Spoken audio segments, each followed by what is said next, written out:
Hello friends, जय हिंद। Welcome to my YouTube channel unique skills and study. दोस्तों, आज की इस पर्टिकुलर वीडियो में हम ज्योग्राफी स्टार्ट करने जा रहे हैं। ज्योग्राफी एक स्टैटिक जीके का बहुत ही ज़्यादा इम्पोर्टेंट पार्ट है और ये किसी भी कम्पिटिटिव एग्ज़ाम के लिए बहुत ही ज़्यादा ज़रूरी है। और दोस्तों, इस वीडियोस के थ्रू हम आपको ज्योग्राफी का पूरा सिलेबस करवाएंगे और आपको कंसेप्ट की पूरी क्लैरिटी करवाई जाएगी। और आप हमारे साथ बने रहिए, अपना कॉपी पेन लेके और अपने नोट्स बनाते रहिए। और दोस्तों, आपको ज्योग्राफी का बेसिक से लेके टॉप लेवल तक का कंसेप्ट यहाँ पर मिलेगा।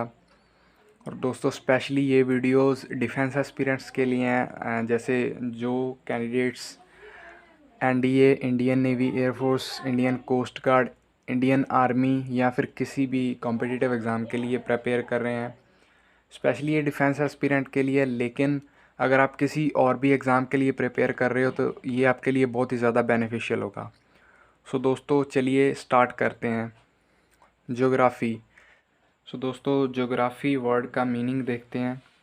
ज्योग्राफ़ी ग्रीक वर्ड का कॉम्बिनेशन है जियो प्लस ग्राफोज, जिसमें जियो का मीनिंग होता है अर्थ एंड ग्राफोज का मीनिंग होता है टू एनालाइज और टू डिस्क्राइब। तो इन वर्ड्स से, जियो प्लस ग्राफोज से हमारे पास एक कंप्लीट मीनिंग आ जाता है, स्टडी ऑफ अर्थ।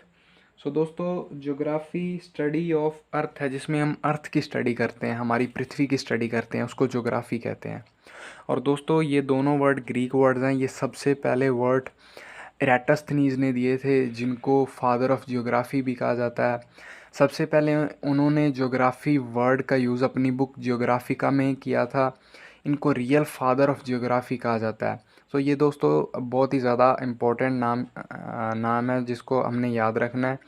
ये किसी भी एग्ज़ाम में पूछा जा सकता है। और इसके अलावा हमारे पास एक और साइंटिस्ट हैं जिनका नाम है हिकेटियस। इनको भी फादर ऑफ ज्योग्राफी कहा जाता है और इन्होंने अपनी बुक जेस पीरियोड्स में ज्योग्राफी वर्ड को यूज़ किया था। अगर दोस्तों अब इनमें हमें कन्फ्यूज़न हो रही है कि दोनों ही फादर ऑफ ज्योग्राफी हैं। दोस्तों, अगर आपको एग्ज़ाम में आता है कि फादर ऑफ ज्योग्राफी, तो आपको इन दोनों में से इराटस्थनीज को टिक करना है, क्योंकि ये एक्चुअल में रियल फादर ऑफ ज्योग्राफी के रियल फादर हैं। एक्चुअल में ओरिजिन इन्होंने किया, इन्होंने एनालाइज़ किया, सबसे पहले स्टडी इन्होंने की थी। और हिकेटियस को भी कहा जाता है, लेकिन अगर आपको ये दोनों ऑप्शंस मिले तो आपको इराटस्थनीज को करेक्ट करना है। अदरवाइज़ अगर ना हो इराटस्थनीज का नाम, तो हिकेटियस को आप प्रायोरिटी देंगे। सो दोस्तों, आगे ज्योग्राफी की डेफिनेशन जान लेते हैं। दोस्तों, ज्योग्राफी की बहुत सी डेफिनेशंस हैं, अलग अलग बुक में अलग अलग मिलेंगी, लेकिन हमको जस्ट अपना कंसेप्ट क्लियर करने के लिए एक कॉमन सी डेफिनेशन चाहिए, तो मैंने यहीं पे उस कॉमन सी डेफिनेशन को लिखा है। तो ज्योग्राफी एक ऐसा सब्जेक्ट है जिसमें हम आसपास की दुनिया की स्टडी करते हैं। Celestial bodies. दोस्तों, सेलेस्टियल बॉडीज़ वो होती हैं जो आउटर अर्थ ऑब्जेक्ट्स होते हैं, उनको सेलेस्टियल बॉडीज़ कहते हैं। इसमें हम अर्थ के ऊपर जो प्लेन है उनकी स्टडी करेंगे, महासागर की स्टडी करेंगे, जो भी जीव जंतु हैं, वनस्पतियां हैं, और सब गैलेक्सीज एंड पूरे यूनिवर्स की स्टडी इसमें होगी। तो ये होगी ज्योग्राफी की डेफिनेशन। दोस्तों, इसको आपको ज़्यादा याद नहीं रखना, जस्ट अपना कंसेप्ट क्लियर करना है। इसके बाद हम बात करते हैं यूनिवर्स की। तो यूनिवर्स क्या है? दोस्तों, यूनिवर्स एक कॉम्बिनेशन है मैटर एंड एनर्जी का। वैसे भी हमने बहुत बार पढ़ा होता है कि जो भी एग्जिस्ट करता है वो मैटर एंड एनर्जी की फॉर्म में ही है। तो दोस्तों, यूनिवर्स भी वही चीज़ है, combination of all matter and energy. Simple भाषा में इसको हम कह सकते हैं कि एवरीथिंग विच इज़ एग्जिस्टिंग। जो भी हम देख सकते हैं सब ही यूनिवर्स है, इसका कोई हमारे पास लिमिट नहीं है, ये एक इनफाइनाइट फॉर्म में है। और दोस्तों, यूनिवर्स का जो एक सिनोनिम निकल के आता है हमारे पास, वो है कॉस्मोस। और इसके अलावा कॉस्मोलॉजी एक ऐसी टर्म है जिसमें हम यूनिवर्स की स्टडी करते हैं। सो दोस्तों, चलिए आगे बढ़ते हैं। दोस्तों, आगे हम देखते हैं कि ओरिजिन कैसे हुआ हमारे यूनिवर्स का। इसके लिए बहुत सी थ्योरीज आई, बहुत से प्रिंसिपल्स हैं, जैसे कि स्टेडी स्टेट थ्योरी जो कि थॉमस गोल्ड ने दी थी, पल्सेटिंग यूनिवर्स थ्योरी जो कि डॉक्टर एलन सैंडजा के द्वारा दी गई है, और सबसे इम्पोर्टेंट जो थ्योरी है वो है बिग बैंग थ्योरी। इसके अकॉर्डिंग ही यूनिवर्स की फॉर्मेशन हुई है। और ये बेल्जियम के साइंटिस्ट AB जॉर्ज लेमेटर ने दी थी। और उनके अकॉर्डिंग ये कहा गया है कि आज से 13.7 बिलियन ईयर पहले 13.7 अरब साल पहले एक बहुत बड़ा विस्फोट हुआ, जिससे हमारे प्लैनेट्स यूनिवर्स एग्जिस्टिंग में आया। तो इस थ्योरी के अकॉर्डिंग ये बताया जाता है कि कुछ एटॉमिक पार्टिकल थे, बहुत ही छोटे। पहले ये सब जो प्लैनेट्स, रॉक्स वगैरह, जो भी गैलेक्सीज वगैरह, जो भी सेलेस्टियल बॉडी, कुछ भी नहीं था, ओनली एक एटॉमिक पार्टिकल थे। और जब इनका मास बहुत ही ज़्यादा कंसनट्रेटेड था, इसके बाद इनके मास कंसनट्रेटेड होने की वजह से एक एक्सप्लोड होता है, बहुत बड़ा विस्फोट हुआ जिसको बिग बैंग के नाम से जाना जाता है, जिससे सभी पार्टिकल बिखर गए और अपनी एक स्टेट में आ गए, जिससे हमारे यूनिवर्स की फॉर्मेशन होती है। और दोस्तों नेक्स्ट हम बात करते हैं सेलेस्टियल बॉडीज़ एंड कुछ इंपॉर्टेंट टर्म्स की। और दोस्तों सेलेस्टियल बॉडी पहले जान लेते हैं, वो बॉडीज़ जो कि हमारे यूनिवर्स में एग्जिस्ट करती हैं, आउटर अर्थ ऑब्जेक्ट्स, सभी को सेलेस्टियल बॉडीज़ ही कहते हैं। सो दोस्तों सबसे पहले है जो नेब्यूला है। नेब्यूला एक ऐसी सेलेस्टियल बॉडी है जो कि एक क्लाउड की फॉर्म में है, हाइड्रोजन एंड हीलियम गैस के क्लाउड्स। दोस्तों आपको इसकी मैं पिक्चर शो करता हूँ। दोस्तों इस पिक्चर में आप आसानी से देख पा रहे होंगे कि नेब्यूला एक क्लाउड की फॉर्म में है, जो कि हाइड्रोजन एंड हीलियम गैस का है। दोस्तों इसको बर्थ प्लेस ऑफ स्टार्स भी कहा जाता है। यहाँ से ही स्टार का जन्म होता है, सभी तारों का जन्म होता है यहाँ से, नेब्यूला से। सो दोस्तों इसकी आगे बात करेंगे कि कैसे होता है। तो सेकंड जो है हमारी सेलेस्टियल बॉडीज़, वो हैं गैलेक्सीज़। सो दोस्तों गैलेक्सीज़ क्या होती हैं? गैलेक्सीज़ एक ऐसी सेलेस्टियल बॉडीज़ है जिसमें बहुत से स्टार, छोटे तारे, बड़े तारे, प्लैनेट्स एंड स्टार्स आते हैं। और इसके अलावा हमारे पास जो है मिल्की वे है, एक ऐसी गैलेक्सी है जिसमें हमारा सोलर सिस्टम, सौर मंडल आता है, जिसमें हम एग्जिस्ट करते हैं। और इसकी जो शेप है एकदम स्पायरल है। दोस्तों मिल्की वे की मैं आपको पिक शो करता हूँ। दोस्तों इस पिक्चर में आप साफ देख पा रहे होंगे कि मिल्की वे गैलेक्सी कैसी है, इसकी शेप एकदम स्पायरल है। दोस्तों ये एक ऐसी गैलेक्सी है यूनिवर्स में जिसको हम अपनी आँखों से भी देख सकते हैं। नाइट के अंधेरे में हम मिल्की वे गैलेक्सी को ऑब्ज़र्व कर सकते हैं। जैसे कि आप पिक्चर में देख रहे होंगे कि एक वाइट कलर की जो पट्टी है, वही है मिल्की वे गैलेक्सी। दोस्तों नेक्स्ट हम बात करते हैं जो हमारी नियरेस्ट गैलेक्सी है। नियरेस्ट गैलेक्सी हमारी है एंड्रोमेडा, जो कि एक नॉन गैलेक्सी पाई गई है हमारे मिल्की वे गैलेक्सी से अराउंड 2.5 मिलियन लाइट ईयर दूर है। और दोस्तों लाइट ईयर एक डिस्टेंस का यूनिट है। अभी इसकी हम बात करते हैं। 25 लाख लाइट ईयर दूर हमारी एंड्रोमेडा गैलेक्सी है हमारी मिल्की वे गैलेक्सी से। और दोस्तों एक लाइट ईयर एक डिस्टेंस का यूनिट है, जिसमें डिस्टेंस कवर होता है अराउंड 9.46 इंटू 10⁵ किलोमीटर। इतना डिस्टेंस एक लाइट ईयर के अंदर होता है। दोस्तों आपको कोई डाउट में नहीं रहना कि लाइट ईयर एक ईयर है या दोस्तों इसका सिंपल सा ये मतलब है कि ये डिस्टेंस का यूनिट है। इस बात को आपने ध्यान में रखना है। तो नेक्स्ट हम बात करते हैं स्टार्स की।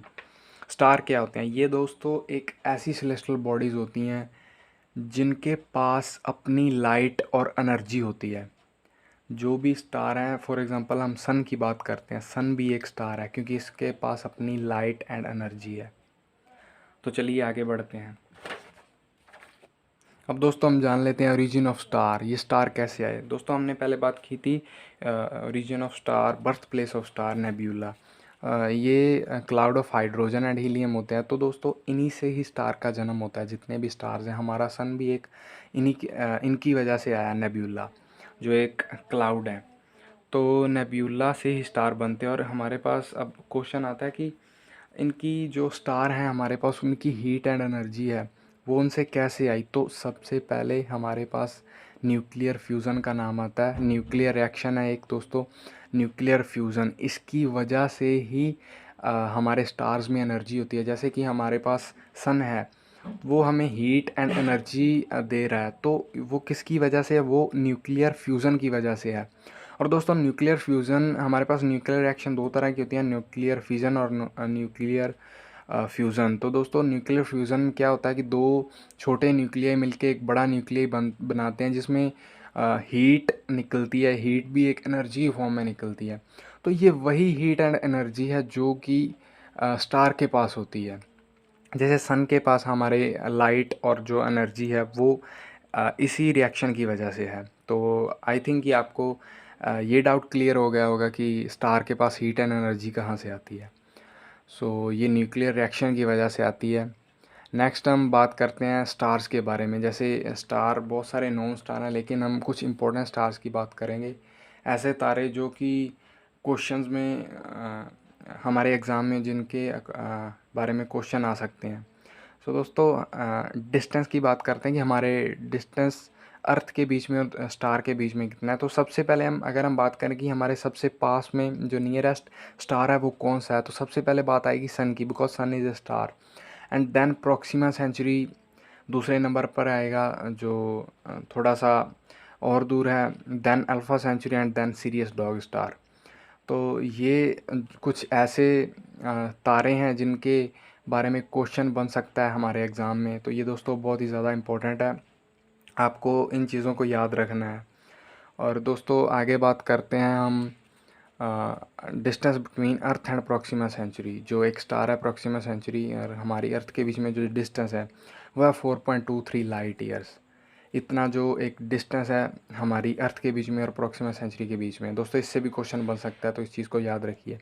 नेक्स्ट हम बात करते हैं प्लैनेट्स की। प्लैनेट्स क्या होते हैं दोस्तों? प्लैनेट्स एक ऐसी सेलेस्टियल बॉडीज़, हेवनली बॉडीज़ हैं जो कि स्टार के अराउंड रिवॉल्व करती हैं। फॉर एग्ज़ाम्पल कि मैं बात करूं, हमारा जो सोलर सिस्टम है जिसमें सन एक स्टार है और हमारे जो प्लैनेट्स हैं, फॉर एग्ज़ाम्पल हमारी अर्थ है जो रोटेट कर रही है सन के अराउंड। तो वो हमारी अर्थ एक प्लैनेट है, उसको प्लैनेट की डेफिनेशन में रखा गया है कि ये ऐसी सेलेस्टियल बॉडीज़ हैं जो रिवॉल्व करती हैं किसी भी स्टार के अराउंड। और हमारे सोलर सिस्टम में जो है 8 प्लैनेट्स हैं। पहले 9 थे और प्लूटो को अभी नहीं कंसीडर किया गया, इसकी बात हम बाद में करेंगे। और जो हमारे पास अभी 8 प्लैनेट स्टिल अभी हैं करंटली, वो हैं Mercury, Venus, Earth, Mars, Jupiter, Saturn, Uranus, Neptune. दोस्तों जब हम सोलर सिस्टम वाला चैप्टर करेंगे तब इनके बारे में कंप्लीट एनालाइज करेंगे। नेक्स्ट हम बात करते हैं सैटेलाइट। सैटेलाइट क्या है? सैटेलाइट दोस्तों एक ऐसी सेलेस्टियल बॉडी है जो कि प्लैनेट्स के अराउंड रिवॉल्व करते हैं। जैसे प्लैनेट स्टार के अराउंड रिवॉल्व करते हैं, हमारे सैटेलाइट प्लैनेट्स के अराउंड रिवॉल्व करते हैं। प्लैनेट्स जैसे हम बात करें कि ये दो तरह के होते हैं, एक तो होते हैं नेचुरल और एक होते हैं आर्टिफिशियल। ये दो तरह के सैटेलाइट होते हैं। और नेचुरल सैटेलाइट की सबसे बहुत बड़ी एग्जांपल है जो हमारा मून है, चंद्रमा। वो एक ऐसा सैटेलाइट है जो हमारी अर्थ के अराउंड रिवॉल्व करता है। एंड दोस्तों आर्टिफिशियल सैटेलाइट की बात करें, जो मैन मेड सैटेलाइट होते हैं, तो सबसे पहला जो था फर्स्ट मैन मेड सैटेलाइट वो था स्पुतनिक। और ये रशिया के द्वारा फाइंड किया गया था। ये Russian satellite Sputnik first man made satellite था। इससे दोस्तों क्वेश्चन बन सकता है, आपको इन चीज़ों को याद रखना है। इस वीडियो में मैं आपको जस्ट इम्पोर्टेंट बातें ही कर रहा हूँ, ज़्यादा कंसेप्ट भी करवा रहा हूँ, लेकिन हमने ज़्यादा थ्योरी पे जोर नहीं देना, हमने इम्पोर्टेंट क्वेश्चन पे देना है जिनसे हमारा डायरेक्ट एग्ज़ाम में क्वेश्चन आ जाए। और कंसेप्ट भी मैं इसीलिए करवा रहा हूँ क्योंकि कुछ एग्ज़ाम ऐसे हैं जिनमें क्वेश्चन थोड़ा घुमा के आ जाता है, थोड़ा टर्न करके आ जाता है, इसीलिए मैं कंसेप्ट भी साथ में करवा रहा हूँ, इन चीज़ों की डेफिनेशन साथ में बता रहा हूँ। सो दोस्तों आर्यभट्ट भी एक ऐसा सैटेलाइट है जो फर्स्टली इंडिया के द्वारा फाइंड किया गया था। ये हमारा इंडिया का फर्स्ट सैटेलाइट है। इससे भी क्वेश्चन बन सकता है, तो आपको इन चीज़ों को याद रखना है। तो चलिए दोस्तों आगे बढ़ते हैं।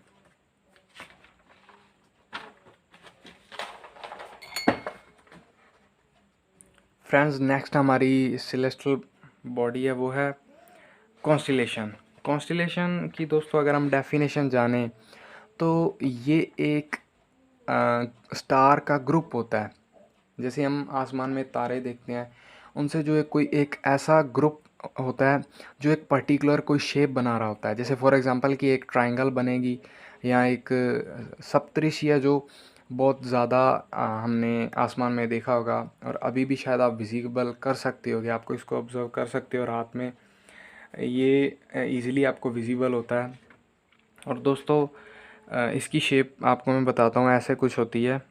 इसमें 7 स्टार होते हैं, इसकी शेप कुछ ऐसे करके होती है। सो दोस्तों ये एक कॉन्स्टिलेशन की फॉर्म में आता है। और दोस्तों हमारे पास जो सप्तऋषि है, इसका नेम अर्सा मेजर भी और बिग डिपर भी। आपको इसको याद रखना है, ये तीनों एक ही कॉन्स्टिलेशन है, और वो है अर्सा मेजर, सप्तऋषि, बिग डिपर। तीनों का नाम क्वेश्चन में आ सकता है, किसी तरह भी क्वेश्चन बन के आ सकता है, आपको याद रखना है। और दोस्तों नेक्स्ट कुछ थोड़ी सी इंपॉर्टेंट बात करते हैं, एस्ट्रोनॉमी एंड एस्ट्रोलॉजी। दोस्तों अब हम कॉस्मोलॉजी कर रहे हैं, तो स्टडी कर रहे हैं ज्योग्राफी की, तो ये दो वर्ड हैं जो बहुत ज़्यादा इंपॉर्टेंस रखते हैं, एस्ट्रोनॉमी और एस्ट्रोलॉजी। कई बार हमें इनमें कन्फ्यूज़न हो जाती है, इसीलिए मैं ये आपको बताना चाहता हूँ कि एस्ट्रोनॉमी क्या है। एस्ट्रोनॉमी तो है study of outer earth objects, जो भी हम स्टडी करेंगे। और एस्ट्रोनॉमर इससे मिलता जुलता वर्ड है, जैसे जो खगोल शास्त्री होते हैं, जैसे इराटस्थनीज और हिकेटियस उन्होंने स्टडी की, उनको खगोल शास्त्री हम कह सकते हैं। एंड ऑल्सो एस्ट्रोलॉजी, एस्ट्रोलॉजी हमने सुना होगा, एस्ट्रोलॉजर हमने सुने होंगे। एस्ट्रोलॉजर दो पंडित जो ज्योतिष शास्त्र होती है, जो में बताते हैं राहु केतु करके हमारा भविष्य हमको बता देते हैं, तो यही एस्ट्रोलॉजर होते हैं। और वैसे ही हमारे पास वर्ड आता है एस्ट्रोलॉजी, जिसका मतलब होता है भविष्य देखना, to predict something, to foresee, future को पहले देखना एडवांस में, तो उसको कहेंगे एस्ट्रोलॉजी। और एस्ट्रोलॉजर भी एक वर्ड है जो इससे रिलेटेड है। तो दोस्तों आज की वीडियो को एंड करने से पहले जो चीज़ें आज हमने पढ़ी उसको रिवाइज़ करेंगे। रिवीजन साथ में करने का ये फ़ायदा है कि आपको कोई ज़्यादा एफर्ट नहीं करना पड़ेगा, जस्ट एक वीडियो को देखने के ज़रिए से ही आपको आपके क्वेश्चन बनने लग जाएंगे। दोस्तों हम जो रिवाइज़ हैं, जो आज का वर्क हमने किया, उसको एक बार रिमाइंड कर लेते हैं कि हमने क्या किया।